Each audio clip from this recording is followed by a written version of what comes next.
I hit this issue today and here is the quick fix that solved it.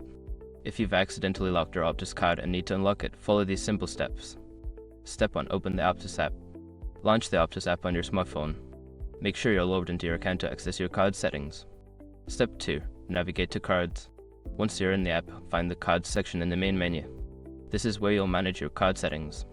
Step 3. Select your card. Tap on the card that you want to unlock. This will take you to the card details page where you can make changes. Step 4. Unlock your card. Look for the option that says Unlock Card and tap on it.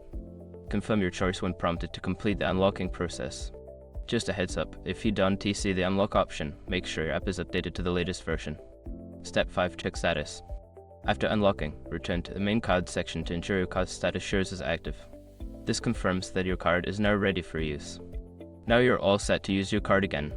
If you run into any issues, don't hesitate to reach out to Optus customer support.